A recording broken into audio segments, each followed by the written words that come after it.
तो 5 दिन में दूसरी बार बंगाल की धरती से पीएम ने संदेश खाली के मुद्दे पर ममता सरकार पर हमला बोला, महिला उत्पीड़न को लेकर सवाल उठाए और महिलाओं का दर्द भी सुना।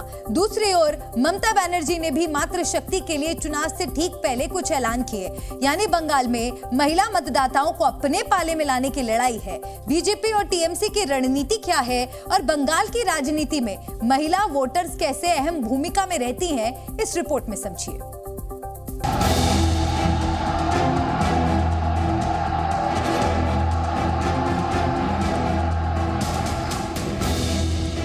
संदेश खाली में जो कुछ भी हुआ उससे किसी का भी सिर शर्म से झुक जाएगा। तो हमारे साथ जो भी हुआ है सारे डिटेल्स में उन्होंने सुनाया है, उनसे मिलकर हमें बहुत सुकून मिला है।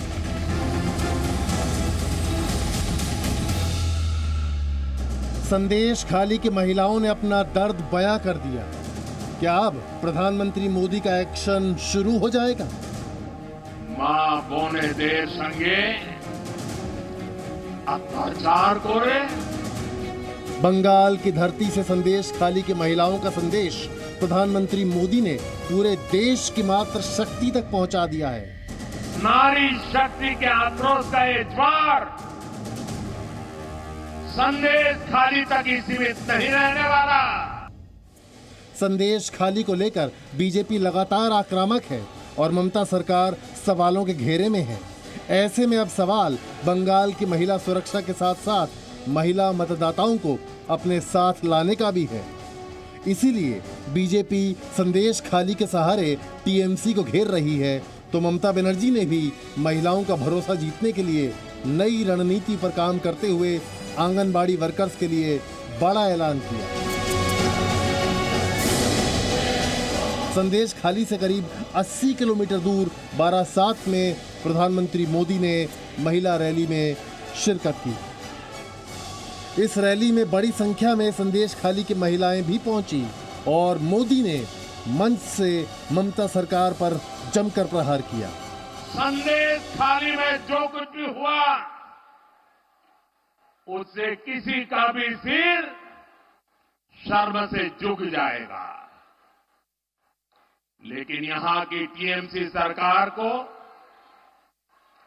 आपके दुख से कोई फर्क नहीं पड़ता। पीएम ने बंगाल में महिलाओं पर अत्याचार के लिए टीएमसी नेताओं पर निशाना साधा, साथ ही ममता सरकार पर महिला सुरक्षा के लिए कड़े कदम न उठाने का आरोप लगाया। पीएम ने कहा कि अत्याचार करने वाले नेताओं पर तो टीएमसी को भरोसा है, लेकिन महिलाओं पर यकीन नहीं है। मैं देख रहा हूं कि टीएमसी के माफिया राज को ध्वस्त करने के लिए बंगाल की नारी शक्ति निकल चुकी है। संदेश खाली ने दिखाया है कि पश्चिम बंगाल की बहन बेटियों की बुलंद आवाज सिर्फ और सिर्फ भाजपा ही है। बारासात की रैली के जरिए बीजेपी ने बंगाल की मात्र शक्ति को साधने की कोशिश की है। बीजेपी का दावा है कि प्रधानमंत्री ने संदेश खाली से आई महिलाओं से मुलाकात भी की और पूरे मामले पर उनसे बातचीत भी हुई। 5-10 लोगों का टीम से उन्होंने मिला है, बातचीत किया है। क्या बातचीत हुआ है मुझे तो मालूम नहीं है, सब अकेले में मिले हैं और सब संदेश खाली का महिला लोग है। और संदेश खाली का जब तक विचार नहीं मिलेगा नरेंद्र मोदी जी घर में नहीं बैठेंगे। संदेश खाली का महिला को विचार देके ही घर में बैठेंगे। बंगाल की राजनीति में महिला मतदाताओं का अहम रोल रहा है। 2019 लोकसभा चुनाव के आंकड़ों के मुताबिक पश्चिम बंगाल में कुल महिला मतदाता 3 करोड़ 4 लाख थी। इनमें से 2 करोड़ 78 लाख मतदाताओं ने मतदान किया, यानी करीब 82% महिलाओं ने वोट दिया। इनमें से टीएमसी को 47% महिलाओं के वोट मिले, जबकि बीजेपी को 38% महिलाओं ने वोट दिए। 2021 के विधानसभा चुनाव में टीएमसी को 50%, जबकि बीजेपी को 37% महिलाओं के वोट मिले। बंगाल में लोकसभा चुनाव के लिए जारी की गई वोटर लिस्ट में महिला वोटर्स की संख्या 3 करोड़ 73 लाख है। उम्मीद है कि हमेशा की तरह महिलाएं बड़ी संख्या में वोटिंग करेंगी। इसलिए सभी पार्टियां महिलाओं को अपने पाले में लाने की कोशिश कर रही हैं। ममता बनर्जी को बंगाल की सत्ता पर काबिज करने में भी महिलाओं का बड़ा रोल रहा है, मगर संदेश खाली का मुद्दा टीएमसी की टेंशन बढ़ा रहा है। ऐसे में ममता सरकार ने आशा कार्यकर्ताओं और आंगनबाड़ी वर्कर्स की सैलरी बढ़ाकर महिलाओं की नाराजगी दूर करने का दांव चला है। দুই হচ্ছে যারা অঙ্গনারী ওয়ার্কার আছে তারাও ৮,২৫০ টাকার মতো পায় এরকম, তো ওদেরও ৭৫০ টাকা করে বাড়ানো হলো এপ্রিল মাস থেকে।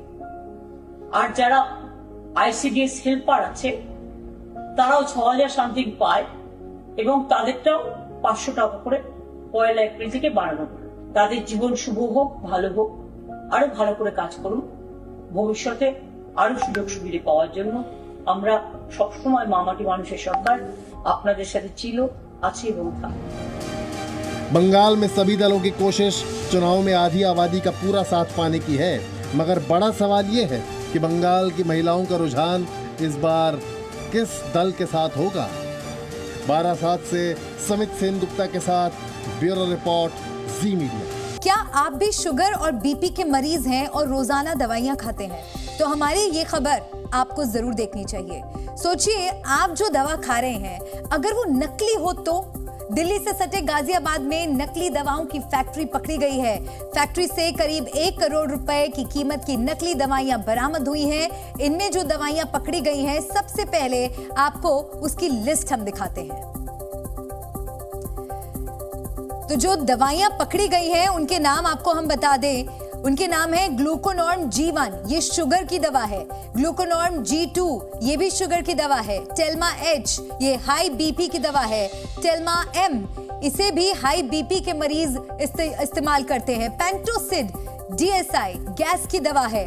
ओमेज DSR, ये भी गैस की दवा है। मोबिजॉक्स, ये पेन किलर है, यानी कि दर्द की दवा है।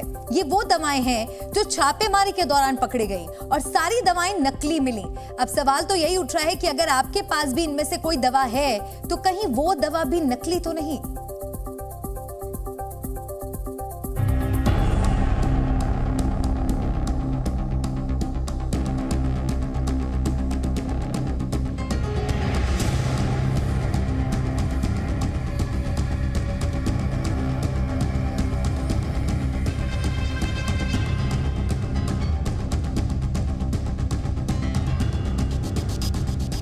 आप जिन दवाओं को अपनी बीमारी ठीक करने के लिए खाते हैं, जिन दवाओं को आप रोजाना खाते हैं, क्या वो दवाएं असली हैं?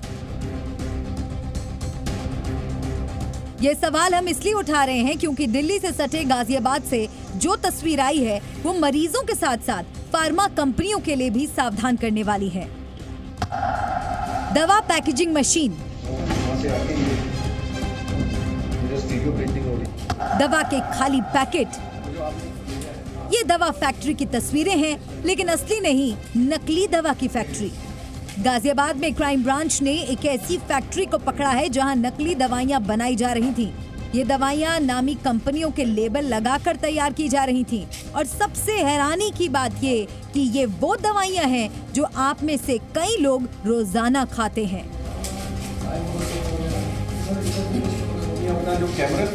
फैक्ट्री में दवाइयों की पैकेजिंग के लिए हाईटेक मशीनें लगाई गई थी, छपाई मशीनें लगाई गई थी। गाजियाबाद की फैक्ट्री से बरामद नकली दवाइयां शुगर की बीमारी की थी, हाई बीपी की बीमारी की थी, गैस की दवा थी, पेट दर्द की दवा थी। इन बीमारियों के इलाज में जिन ब्रांडेड कंपनियों की दवाइयां इस्तेमाल में लाई जाती हैं, हूबहू उसकी नकल बनाई जा रही थी। नकली दवाइयों के लिए कच्चा माल तेलंगाना से लाया जाता था, फिर इस फैक्ट्री में बड़ी बारीकी के साथ उसे बनाया जाता था और फिर पैक कर बाजार में बेच दिया जाता था। पुलिस ने फैक्ट्री के मालिक विजय चौहान को गिरफ्तार कर लिया है और अब ड्रग डिपार्टमेंट और पुलिस सप्लाई चेन खंगालने में जुटी है। गाजियाबाद के इंडस्ट्रियल इलाका राजेंद्र नगर और भोपुरा में 2 नकली दवाइयां बनाने वाले फैक्ट्री का भंडाफोड़ किया और इस पूरे मामले में एक शख्स को गिरफ्तार किया जो इस फैक्ट्री को चला रहा था। दरअसल राजेंद्र नगर इंडस्ट्रियल इलाके में फर्स्ट फ्लोर पर यह काम चल रहा था। नकली दवाइयां बनाई जा रही थी। जो भी ब्रांडेड कंपनी है उसके रैपर का इस्तेमाल किया जा रहा था और साथ ही यहीं पर जो रॉ मटेरियल लाया जाता था यहीं पर उसकी पैकेजिंग होती थी। और आइए बात करते हैं पाकिस्तान से आई एक बड़ी खबर की। पाकिस्तानी क्रिकेट में अब वहां की फौज की एंट्री हो चुकी है। अब पाकिस्तानी क्रिकेटरों को सेना की एकेडमी में ट्रेनिंग मिलेगी। पाकिस्तान में दावा किया गया है कि टीम बाबर के खिलाड़ियों की फिटनेस ठीक नहीं है। यहां तक कि पाकिस्तान क्रिकेट बोर्ड के चीफ ने भी माना कि उनके खिलाड़ी लंबे सिक्सर नहीं मार पा रहे हैं। हालांकि जिस पाकिस्तानी सेना को ये जिम्मा सौंपा गया है, खुद उनकी फिटनेस का क्या हाल है, ये पाकिस्तान से आई इस रिपोर्ट में समझिए।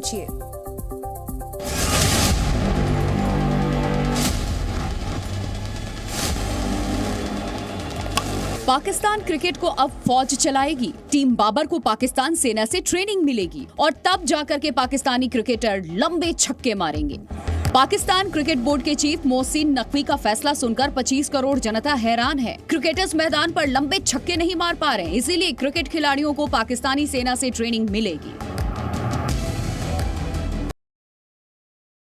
पाकिस्तानी क्रिकेट खिलाड़ी फिलहाल T20 लीग PSL में खेल रहे हैं, जिसमें उनके प्रदर्शन को औसत से नीचे दर्जे का बताया जा रहा है। पाकिस्तान क्रिकेट बोर्ड के चीफ ने कहा कि हाल ही में लाहौर में खेले गए मैचों में कोई भी पाकिस्तानी बल्लेबाज ऐसे छक्के नहीं जड़ पाया था जो स्टैंड में जाकर गिरे हों, जबकि विदेशी खिलाड़ी आसानी से ऐसा कर लेते हैं। असल में पाकिस्तान क्रिकेट में ऐसे मौके आए हैं जब क्रिकेटर बिना किसी फिटनेस टेस्ट के 3 सालों तक खेलते रहे। अब समझिए कि इस ट्रेनिंग की नौबत क्यों आई। बताया जा रहा है कि फिटनेस को लेकर के ढीले ढाले रवैये की वजह से पाकिस्तानी टीम ने पिछले वर्ल्ड कप में भी बढ़िया प्रदर्शन नहीं किया।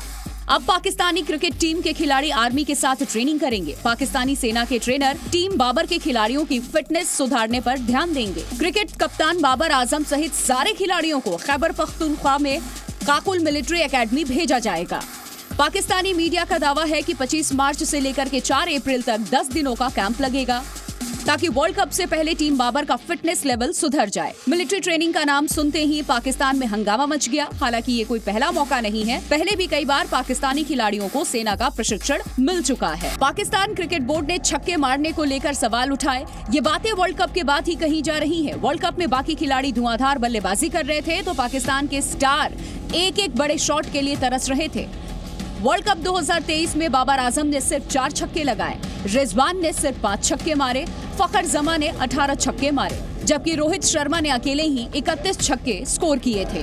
हालांकि जिस सेना को क्रिकेट खिलाड़ियों की ट्रेनिंग का जिम्मा मिला, उसके फिटनेस पर भी सवाल उठते रहे हैं। पाकिस्तान में सेना पर एक रिसर्च हुई जिसके मुताबिक 23% से ज्यादा जवान ओवरवेट, बहुत ज्यादा मोटे और कुछ तो अंडरवेट भी मिले। यानी हर 10 जवानों में से 2 से ज्यादा ऐसे हैं जिनका अपना वजन ही कंट्रोल में नहीं है। इन आंकड़ों का मतलब ये है कि पाकिस्तान को सेना से ट्रेनिंग लेने वाले क्रिकेटरों से T20 वर्ल्ड कप में अच्छे प्रदर्शन की उम्मीद नहीं रखनी चाहिए। Bureau report, C media. और अब पाकिस्तान और उसके दोस्त चीन से जुड़ी अगली खबर जान लीजिए। भारतीय नौसेना में थोड़ी देर में एक नया हेलीकॉप्टर शामिल हो रहा है। इसका नाम है MH-60R सी हॉक हेलीकॉप्टर। इसे रोमियो हेलीकॉप्टर के नाम से भी जाना जाता है। इसे वाटर कैनन सैल्यूट दिया गया है। भारतीय नौसेना के पायलट पिछले कुछ वक्त से इस पर ट्रेनिंग ले रहे हैं और आज इसको आधिकारिक तौर पर भारतीय नौसेना में शामिल किया जा रहा है। इस हेलीकॉप्टर के आने की खबर से चीन पाकिस्तान की चिंता क्यों बढ़ गई है, इसका जवाब इसकी खासियत देखकर समझिए। लेडीज एंड जेंटलमैन, हम अलग अलग मिशन के हिसाब से इसे तैयार कर सकते हैं।